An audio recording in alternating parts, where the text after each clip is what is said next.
मार्च 1993 नई Delhi. Raw chief प्रधानमंत्री से मिलने आए। उन्होंने प्रधानमंत्री को कुछ ऐसा इन्फॉर्मेशन दिया जिसके बाद तुरंत एक हाई लेवल सीक्रेट मीटिंग बुलाई गई। सुरक्षा से जुड़े सिर्फ 4 सबसे अहम लोग कमरे में मौजूद थे। एक तरफ थे भारत के प्रधानमंत्री पीवी नरसिम्हा राव, दूसरी तरफ रॉ चीफ जेएस बेदी, विदेश मंत्री दिनेश सिंह और आईबी चीफ एमके नारायण।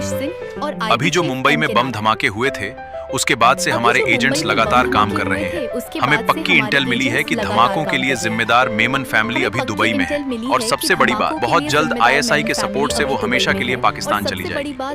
फिर तो दाऊद की तरह हम उन्हें भी वापस कभी नहीं ढूंढ पाएंगे। दुबई सरकार से डिप्लोमेटिक बात करने में काफी महीने लग जाएंगे। तब तक तो आईएसआई उन्हें वहाँ से आसानी से निकाल कर ले जाएगी। इस बात पर कमरे में एक खामोशी छा गई। ऐसे में आईबी चीफ ने वो बात कही जिसने इस मीटिंग का रुख बदल दिया। डिप्लोमेसी में समय बर्बाद नहीं कर सकते। हमें तुरंत एक सीक्रेट कोवर्ट ऑपरेशन लॉन्च करना होगा, वरना ये आतंकी हमेशा के लिए बच जाएंगे। मीटिंग के कमरे में मौजूद हर एक इंसान को अच्छे से पता था कि मामला बहुत ही ज्यादा नाजुक है। कई घंटों तक अलग अलग रास्ते खोजे गए, दिमाग लड़ाए गए, लेकिन मेमन फैमिली को दुबई से वापस लाने का कोई भी सीधा या आसान रास्ता नजर नहीं आ रहा था। अंत में रॉ चीफ ने प्रधानमंत्री को पूरे आत्मविश्वास के साथ भरोसा दिलाया कि हिंदुस्तान अपने बेगुनाह लोगों के खून का बदला जरूर लेगा। और यहीं से शुरुआत होती है रॉ के उस ऑपरेशन की जिसने पाकिस्तान की खुफिया एजेंसी आईएसआई की रातों की नींद उड़ा दी।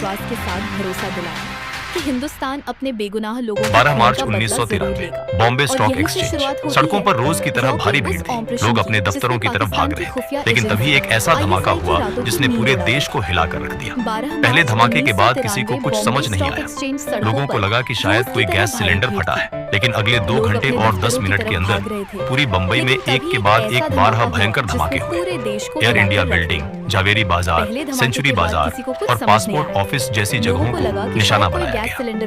इन धमाकों में 257 बेगुनाह लोग मारे गए। 900 से ज्यादा लोग बुरी तरह घायल हुए। करोड़ों की प्रॉपर्टी पल भर में राख बन गई।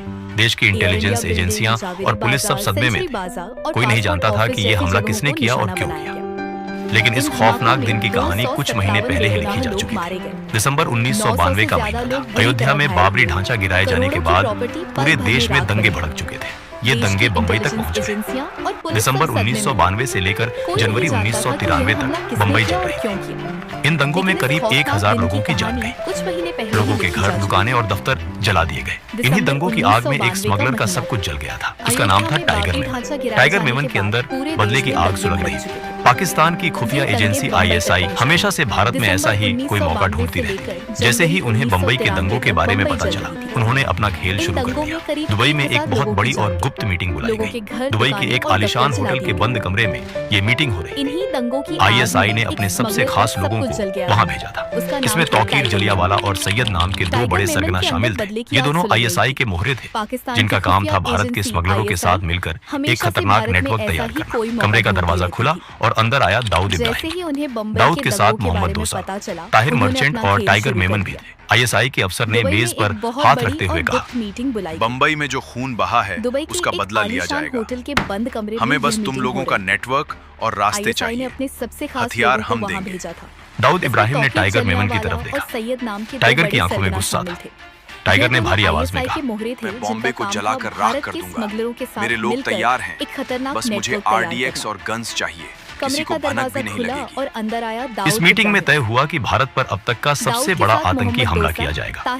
आईएसआई का प्लान बहुत साफ था। वो अपना नाम सामने नहीं लाना चाहते थे। उन्हें एक ऐसा चेहरा चाहिए था जो भारत का ही हो, और इसके लिए टाइगर मेमन से बेहतर कोई नहीं था। फरवरी 1993 में टाइगर मेमन और दाऊद इब्राहिम के नेटवर्क का इस्तेमाल करके महाराष्ट्र के रायगढ़ के पास समुद्री रास्ते से भारी मात्रा में आरडीएक्स, AK-56 राइफल और ग्रेनेड भारत पहुंचा दिए गए। और फिर आया 12 मार्च का वो काला दिन। धमाकों के बाद मुंबई पुलिस तुरंत एक्शन में आ गई। मुख्यमंत्री शरद पवार ने उस समय के सबसे तेज पुलिस अफसर राकेश मारिया को जांच का जिम्मा सौंपा। राकेश मारिया और उनकी टीम ने सबसे पहले ये देखा कि धमाके कहाँ हुए हैं। पुलिस की कई टीमें शहर भर में सबूत ढूंढने लगी। तभी वर्ली इलाके में पुलिस को एक लावारिस मारुति वैन मिली। इस वैन के शीशे अंदर से काले किए गए। पुलिस को शक हुआ कि इसमें भी बम हो सकता है। बॉम्ब स्क्वाड को बुलाया गया। जब बहुत सावधानी से वैन का दरवाजा खोला गया तो पुलिस के होश उड़ गए। वैन के अंदर कोई बम नहीं था, बल्कि 7 AK-56 राइफल और कई सारे ग्रेनेड भरे पड़े। पुलिस ने तुरंत उस वैन के नंबर की जांच की। RTO से जो जानकारी मिली उसने जांच की दिशा ही बदल दी। वो वैन रुबीना मेमन के नाम पर रजिस्टर्ड थी। रुबीना मेमन टाइगर मेमन की भाभी थी। उसी समय पुलिस की एक और टीम को दादर इलाके में एक लावारिस स्कूटर मिला। उसका भी नंबर चेक किया गया। वो स्कूटर याकूब मेमन के नाम पर था। याकूब मेमन टाइगर मेमन का छोटा भाई था। दोनों गाड़ियों से एक ही पता निकलकर सामने आया, Al Husaini building, Mahim police station के पास। राकेश मारिया की टीम पूरी ताकत के साथ उस बिल्डिंग में पहुंची। जब पुलिस की टीम छठी मंजिल पर मेमन परिवार के फ्लैट पर पहुंची, फ्लैट बहुत आलीशान था, लेकिन अंदर का नजारा डरावना था।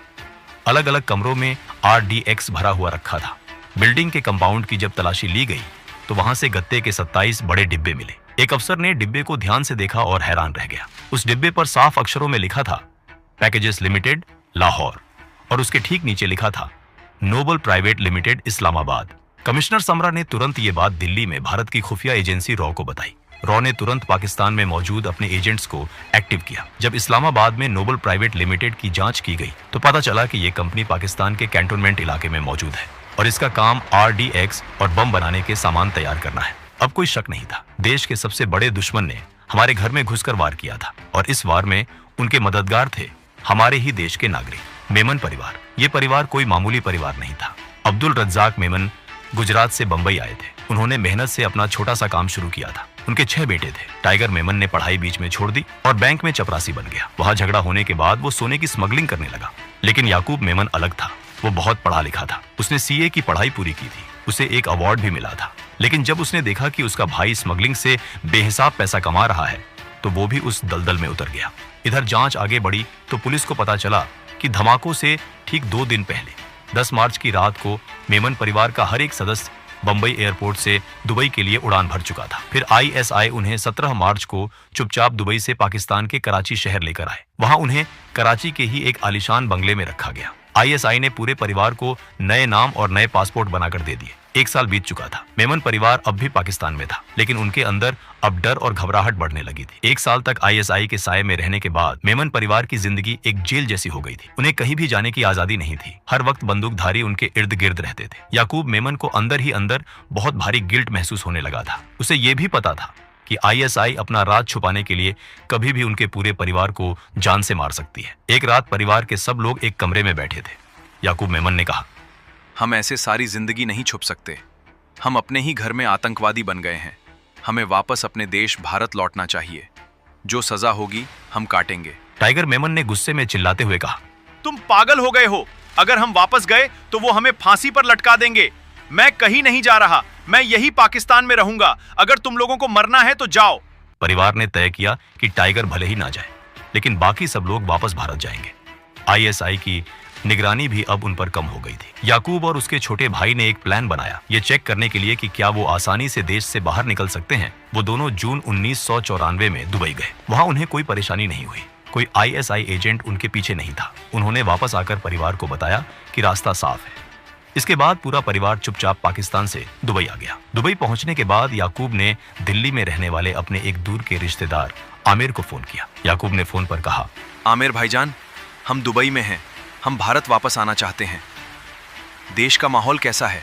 क्या हमें सीधा दिल्ली आ जाना चाहिए? आमिर ने घबराते हुए कहा, याकूब, तुम सीधे यहाँ मत आओ। हालात बहुत खराब हैं। तुम पहले मुझसे नेपाल में काठमांडू आकर मिलो। हम वहां बैठकर प्लान बनाएंगे।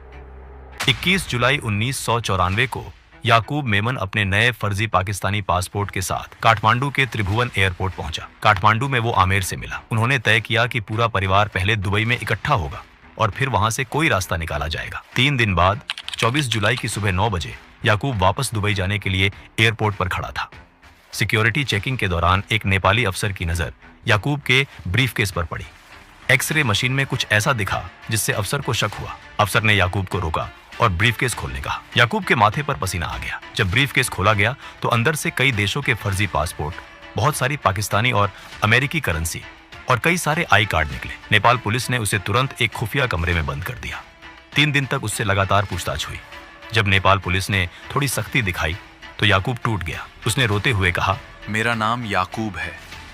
बंबई के धमाकों में मेरे नाम पर चार्जशीट है। मुझे भारत पुलिस ढूंढ रही है।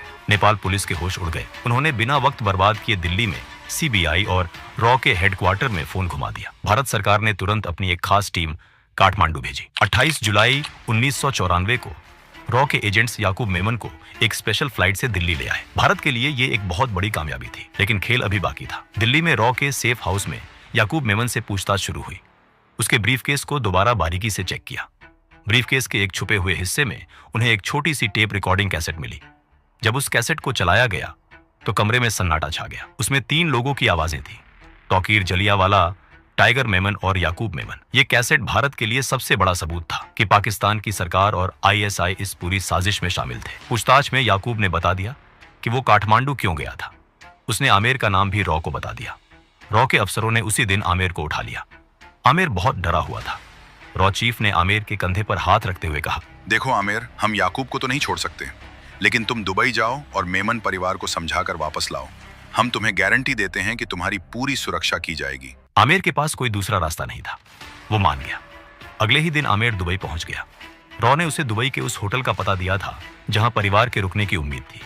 लेकिन जब आमिर उस होटल में पहुंचा तो रिसेप्शन वाले ने कहा कि वहां मेमन नाम का कोई इंसान नहीं रुका है। इधर पाकिस्तान में आईएसआई को भनक लग गई थी कि याकूब मेमन काठमांडू से गायब हो गया है। उन्हें शक हो गया कि याकूब भारत पहुंच चुका है। आईएसआई ने अपने सभी एजेंट्स को हाई अलर्ट पर डाल दिया। आमिर जब दुबई की सड़कों पर घूम रहा था तो उसे महसूस हुआ कि कुछ लोग उसका पीछा कर रहे हैं। वो जिस भी टैक्सी में बैठता, पीछे एक काली गाड़ी हमेशा नजर आती। आमिर ने घबराकर रॉ के अफसर को फोन किया।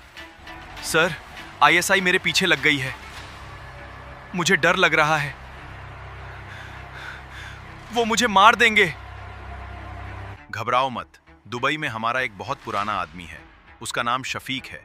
वो 22 साल से दुबई में टैक्सी चला रहा है। वो अब से तुम्हारे साथ रहेगा, सिर्फ उसकी गाड़ी में बैठना। शफीक कोई आम ड्राइवर नहीं था। वो रॉ का सबसे तेज और भरोसेमंद एजेंट था। 21 अगस्त 1994 की शाम आमिर बहुत थका हुआ और निराश था। उसे दुबई का खाना पसंद नहीं आ रहा था। वो असली कबाब खाने के लिए दिल्ली दरबार नाम के एक बहुत मशहूर रेस्टोरेंट में गया। वो वहां बैठा खाना खा रहा था कि तभी उसकी नजर दरवाजे पर पड़ी। 2 नौजवान लड़के एक पार्सल लेने अंदर आए। वो सुलेमान और ईसा मेमन थे, याकूब के छोटे भाई। दोनों भाई भी उसे देखकर हैरान रह गए। उन्होंने बताया कि याकूब की बीवी राहिन प्रेग्नेंट थी और उसने हाल ही में एक बच्ची को जन्म दिया है। इसलिए वो लोग अस्पताल के पास एक छोटे से होटल क्लेज में शिफ्ट हो गए थे। आमिर उसी रात उनके होटल पहुंच गया। क्लेज होटल के एक छोटे से कमरे में पूरा मेमन परिवार डरा हुआ बैठा था। आमिर ने उन्हें बताया कि याकूब अब भारत की कस्टडी में है और रॉ ने वादा किया है कि अगर वो खुद सरेंडर करेंगे तो उनकी जान बख्श दी जाएगी। और सब तैयार हो गए कि वो भारत वापस लौटेंगे। रॉ के चीफ ने दुबई में मौजूद भारतीय आईएफएस अफसर प्रभु दयाल को फोन किया और कहा, प्रभु, तुम्हें उन पासपोर्ट्स पर तुरंत वीसा लगाना है। ये नेशनल सिक्योरिटी का मामला है। इसके बाद प्रभु दयाल ने आमिर को इंडियन एम्बेसी बुलाया। जब आमिर शफीक के साथ एम्बेसी से पासपोर्ट पर वीसा लगवाकर निकल रहा था तो शफीक ने रियर व्यू मिरर में देखा कि आईएसआई की 3 गाड़ियां उनके पीछे लगी हैं। शफीक ने अपना दिमाग दौड़ाया। उसने आमिर से कहा, सामने एक बड़ा शॉपिंग मॉल है। मैं गाड़ी मेन गेट पर रोकूंगा। तुम तेजी से अंदर जाना और सीधा भागते हुए पिछले गेट से बाहर निकलना। मैं गाड़ी घुमाकर तुम्हें वहीं मिलूंगा। मॉल आते ही शफीक ने गाड़ी रोकी। आमिर तेजी से अंदर भागा। आईएसआई को लगा आमिर छुपने गया है। वो अपनी गाड़ियां वहीं छोड़कर आमिर के पीछे मॉल के अंदर भाग गए। लेकिन आमिर बिना रुके पिछले दरवाजे से बाहर निकला, जहां शफीक पहले से इंजन स्टार्ट